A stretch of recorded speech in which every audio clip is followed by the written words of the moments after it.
Hello বন্ধুরা, সবাই কেমন আছেন? আশা করি সবাই ভালো আছেন। এই যে দেখেন, আমি হাঁটতে গিয়ে সজনে পাতা তুলে নিয়ে এসেছি রাস্তার পাশ থেকে। এই পাতাগুলো আমি ভর্তা করব। কিভাবে ভর্তা করব দেখেন, সেইভাবেই আমি দেখাচ্ছি। আমি প্রথমে কড়াইতে তেল দিয়ে দিলাম। এবার আমি কয়েকটা শুকনো মরিচ ভাজি করে নেব। শুকনো মরিচ ভাজি না হলে তো ভর্তা ভাত মোটেই ভালো লাগে না, ভর্তাই মজে না।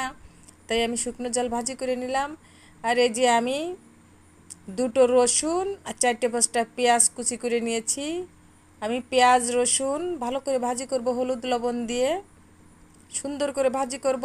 একটু বেশি ভাজি ভাজি হবে, পোড়া পোড়া, তাহলে খাওয়ার সময় যদি গালে পড়ে একটু শক্ত শক্ত হয় তাহলে খুব ভালো লাগে। ভর্তার সময় এরকম করে ভাজি করবেন, দেখবেন যে কি সুন্দর লেগেছে।